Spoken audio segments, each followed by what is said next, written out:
अस्सलाम वालेकुम वीवर, क्या हाल चाल है? ठीक हो? उम्मीद करता हूँ कि सब खैरियत से होंगे।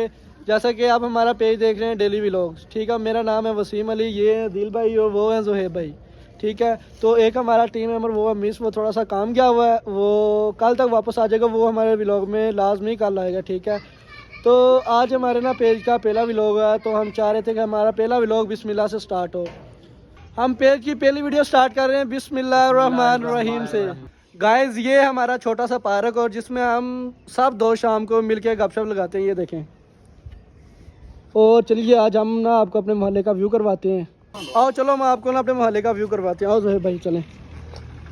ज़ुहैब भाई वो देखो एक बुज़ुर्ग आ रहे हैं ना, वो देखो, वो देखें आप कितने हट्टे कट्टे हो। और वो देखो मजदूरी कर रहे हो। चलो आओ बाबे से पूछते हैं कि वो क्या सेल कर रहे हो। सब देखते हैं बाबा क्या सेल कर रहे हो। बाबा जी क्या चीज़ बेच रहे हो? पापड़ बेच रहे हो, सही है। तो विवाद ये बाबा जी ना पापड़ बेचते। ज़ुहैब भाई बाबा से पापड़ पूछे कितने का बाबा जी एक पैकेट दे रहे हो? 10 रुपये का। ज़ुहैब भाई पापड़ लो बाबे को। बाबा जी क्यों पापड़ बेच रहे हो? कोई ਤੁਹਾਡਾ ਲੜਕਾ ਨੂੰ ਮਿਹਨਤ ਮਜ਼ਦੂਰੀ ਕਰਦਾ ਕੋਈ? ਬਿਲਕੁਲ ਸਹੀ ਹੋ। ਬਾਬਾ ਜੀ ਕਹਿ ਰਹੇ ਨੇ ਕਿ ਮਹਿੰਗਾਈ ਦਾ ਦੌਰ ਆ, ਮੇਰਾ ਬੇਟਾ ਕੰਮ ਕਰਦਾ ਵਾ ਤੇ ਮੈਂ ਵੀ ਨਾਲ ਇਹ ਕੰਮ ਕਰਦਾ ਵਾ, ਠੀਕ ਹੈ। ਬਾਬਾ ਜੀ ਕਿੰਨੇ ਦਾ ਇੱਕ ਪੈਕਟ ਵੇਚ ਰਹੇ ਹੋ? 10 ਰੁਪਏ ਦਾ ਗੁਜ਼ਾਰਾ ਹੋ ਜਾਂਦਾ ਤੁਹਾਡਾ? ਕਿੰਨੇ ਕੋ ਇਹ ਤੇ ਬਾਬਾ ਜੀ ਆਏ ਜੇ ਤੁਸੀਂ ਸਵੇਰ ਕਿੰਨੇ ਵਜੇ ਨਿਕਲਦੇ ਜੇ? ਬਾਬਾ ਜੀ ਆ ਲਓ ਮੇਰੀ ਤਰਫੋਂ ਇਮਦਾਦ। ਨਹੀਂ ਪਾਪੜ ਲਵੋ ਤੇ ਫਿਰ ਮੈਂ ਪੈਸੇ ਲੈਣਾ ਵਾ ਅੱਛਾ ਤੇ ਉਹ ਨਹੀਂ ਲੈਂਦਾ। ਲਓ ਜੀ ਬਾਬਾ ਜੀ ਕਹਿ ਰਹੇ ਨੇ ਕਿ ਤੁਸੀਂ ਪਾਪੜ ਲਓਗੇ ਤਾਂ ਮੈਂ ਫਿਰ ਇਮਦਾਦ ਲੈਣੀ, ਇਦਾਂ ਇਮਦਾਦ ਨਹੀਂ ਲੈਣੀ। ਮੈਂ ਪਾਪੜ ਦਾਂਗਾ ਤੁਹਾਨੂੰ ਤੇ ਫਿਰ ਤੁਸੀਂ ਮੈਨੂੰ ਪੈਸੇ ਦੋਗੇ, ਇਦਾਂ ਮੈਂ ਤੁਹਾਡੇ ਕੋਲ ਪੈਸੇ ਨਹੀਂ ਲੈ ਸਕਦਾ। ਐਦਾਂ ਦੇ ਦਿਓ ਬਾਬਾ ਛਾਪਰ ਨਹੀਂ ਬਾਬਾ ਤੁਸੀਂ ਇਦਾਂ ਹੀ ਸਾਨੂੰ ਦੇ ਦਿਓ, ਇਦਾਂ ਦੇ ਦਿਓ। ਅੱਛਾ ਵੀਵਰ ਬਾਬੇ ਤੁਸੀਂ ਇਮਾਨਦਾਰ ਚਾਹੀਦਾ। ਕੋਈ ਜਿਹੜੇ ਨਾ ਵੀ ਕੋਈ ਲੋਕ ਹੋਣਗੇ ਨਾ ਬਹੁਤ ਝੂਠ ਬੋਲ ਕੇ ਤੇ ਮੰਗਣਗੇ, ਲੇਕਿਨ ਬਾਬੇ ਨੂੰ ਅਸੀਂ ਕਿਹਾ ਬਾਬਾ ਜੀ ਤੁਹਾਡੀ ਅਸੀਂ ਇਮਦਾਦ ਕਰਦੇ ਹਾਂ। ਬਾਬਾ ਜੀ ਨੇ ਕਿਹਾ ਕਿ ਤੁਸੀਂ ਸਾਡੇ ਕੋਲ ਪਹਿਲਾਂ ਕੋਈ ਚੀਜ਼ ਲਓਗੇ ਤੇ ਫਿਰ ਤੁਸੀਂ ਕੋਈ ਸਾਡੀ ਇਮਦਾਦ ਕਰ ਸਕਦੇ ਹੋ, ਐਦਾਂ ਨਹੀਂ।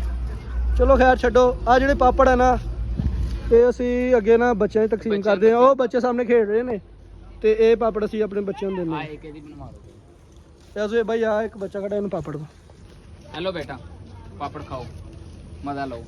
ਚਲੋ ਜੀ ਇੱਕ ਬੱਚੇ ਤਕਸੀਮ ਹੋ ਗਏ ਆ ਤੇ ਇੱਕ ਆ ਮੋਟੇ ਬੱਚੇ ਨੂੰ ਦਿਓ ਯਾਰ। ਨਹੀਂ ਯਾਰ ਇਹ ਬਹੁਤਾ ਮੋਟਾ ਹੈ। ਦੇ ਦਿਓ ਦੇ ਦਿਓ ਦੇ ਦਿਓ। ਚਲੋ ਬੱਚੋ ਹੁਣ ਤੁਸੀਂ ਪਾਪੜ ਲੈ ਲਿਆ ਤੇ ਖਾਓ ਤੇ ਮौज ਕਰੋ, ਠੀਕ ਹੈ। ਅਦੀਲ ਭਾਈ ਉਹ ਇੱਕ ਬੱਚਾ ਨਾ ਬੋਤਲ ਲੈ ਕੇ ਆ ਰਿਹਾ ਵਾ, ਆਪਾਂ ਉਹਦਾ ਦਿਲ ਚੈੱਕ ਕਰਨਾ ਸਾਨੂੰ ਬੋਤਲ ਦਿੰਦਾ ਕਿ ਨਹੀਂ। ਆਓ ਇਹ ਬੋਤਲ ਲੈ ਕੇ ਆ ਰਿਹਾ, ਪਹਿਲਾਂ ਇਹਦਾ ਦਿਲ ਚੈੱਕ ਕਰਦੇ ਸਾਨੂੰ ਬੋਤਲ ਦਿੰਦਾ ਕਿ ਨਹੀਂ। ਆਓ ਇਹਦੇ ਨਾਲ ਮਿਲਦੇ ਹਾਂ। अस्सलाम वालेकुम। ਕੀ ਹਾਲ ਹੈ ਭਾਈ, ਠੀਕ ਹੋ ਭਾਈ? ਨਾਮ ਕੀ ਹੈ ਤੁਹਾਡਾ? ਅਜ਼ਰ ਅਲੀ। ਭਾਈ ਬੋਤਲ ਕਿੱਧਰ ਲੈ ਕੇ ਜਾ ਰਹੇ ਹੋ? ਘਰ ਮਹਿਮਾਨ ਆਏ ਉਹਨਾਂ ਵਾਸਤੇ ਲੈ ਜਾ। ਤੇ ਯਾਰ ਜੇ ਤੂੰ ਬੋਤਲ ਸਾਨੂੰ ਦੇ ਦਵੇਂ। ਮੈਂ ਆਹ ਬੋਤਲ ਮੈਂ ਘਰ ਮਹਿਮਾਨ ਆਏ ਉਹਨਾਂ ਵਾਸਤੇ ਲੈ ਤੁਹਾਨੂੰ ਕੋਈ ਨਵੀਂ ਲਿਆ ਦੂੰ। ਨਵੀਂ ਬੋਤਲ ਨਹੀਂ, ਸਾਨੂੰ ਇਹ ਬੋਤਲ ਚਾਹੀਦੀ, ਅਸੀਂ ਇਹੀ ਬੋਤਲ ਪੀਣੀ ਹੈ ਯਾਰ। ਮਹਿਮਾਨ ਆਏ ਉਹਨਾਂ ਨੂੰ ਦੇ ਦੇ ਯਾਰ। ਮਹਿਮਾਨ ਨਹੀਂ ਯਾਰ, ਮਹਿਮਾਨਾਂ ਵਾਸਤੇ ਤੂੰ ਹੋਰ ਲਾਇਆ ਬੋਤਲ, ਸਾਨੂੰ ਦੇ ਦੇ। ਚਲੋ ਯਾਰ ਤੁਸੀਂ ਲੈ ਹਾਂ ਵਾਕਈ ਦੇਤੀ ਤੂੰ ਸਾਨੂੰ ਬੋਤਲ। ਅਦੀਲ ਭਾਈ ਬੋਤਲ ਫੜੋ, ਬੋਤਲ ਖੋਲੋ, ਬੋਤਲ ਖੋਲੋ। ਅਦੀਲ ਭਾਈ ਬੋਤਲ ਖੋਲੋ, ਨਾਲ ਖਲੋ, ਤੂੰ ਨਾਲ ਖਲੋ, ਬੋਤਲ ਖਲਵਾ ਯਾਰ। ਇੱਕ ਘੋਟੇ ਨੂੰ ਭਰਾ ਦੀ ਯਾਰ। ਚਲੋ ਇਹਦੇ ਦਿਲ 'ਚ ਇਹ ਨਾ ਰਹੇ ਮੈਂ ਬੋਤਲ ਲੈ ਕੇ ਆਂਦੇ ਮੈਂ ਪੀਤੀ ਨਹੀਂ ਹੈ। ਚੈੱਕ ਕਰੋ ਯਾਰ, ਮੁੰਡੇ ਦਾ ਦਿਲ ਚੈੱਕ ਕਰੋ, ਨੇ ਤੁਹਾਨੂੰ ਬੋਤਲ ਦੇ ਦਿੱਤੀ ਆ। ਤੇ ਅਦੀਲ ਭਾਈ ਨੇ ਪਹਿਲਾ ਘੋਟ ਉਹਨੂੰ ਲਵਾਇਆ, ਫਿਰ ਅਦੀਲ ਭਾਈ ਪੀਵੋ। ਅਦੀਲ ਭਾਈ ਤੁਸੀਂ ਪੀਵੋ ਨਾ। ਨਹੀਂ ਯਾਰ ਮਹਿਮਾਨਾਂ ਵਾਸਤੇ ਲੈ ਜਾਂਦੇ। ਅਦੀਲ ਭਾਈ ਆਪਾਂ ਨਾ ਬੱਚੇ ਦਾ ਦਿਲ ਚੈੱਕ ਕਰ ਰਹੇ ਸੀ, ਤਾਂ ਚਲੋ ਹੁਣ ਨਾ ਤੁਸੀਂ ਇਹਨੂੰ ਕੋਈ ਗਿਫਟ ਦਵੋ। ਚਲੋ ਬੋਤਲ ਗਿਫਟ ਦਿਓ ਅਦੀਲ ਭਾਈ, ਇਹਨੂੰ ਗਿਫਟ ਦਿਓ ਕੋਈ। ਨਹੀਂ ਬਈ ਰਾਮ ਉਹਨੇ ਨਹੀਂ ਤੇਰਾ ਦਿਲ ਚ ਆ ਗਿਆ, ਤੇਰਾ ਗਿਫਟ ਹੈ ਰੱਖ ਲੈ ਤੂੰ। ਮਜ਼ਾ ਲੈ। ਠੀਕ ਹੋ ਗਿਆ? ਠੀਕ ਹੋ ਗਿਆ। ਖੁਸ਼ ਹੋ?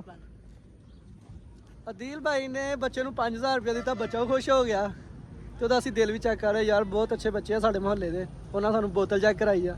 ਤੇ ਅੱਜ ਦਾ ਅਸੀਂ ਵਲੌਗ ਆਪਣਾ ਇੱਥੇ ਕਰ ਰਹੇ ਐਂਡ। ਅਗਰ ਤੁਹਾਨੂੰ ਸਾਡਾ ਵਲੌਗ ਅੱਛਾ ਲੱਗੇ ਤੇ ਇਹਨੂੰ ਲਾਈਕ ਤੇ ਫਾਲੋ ਲਾਜ਼ਮੀ ਕਰੋ।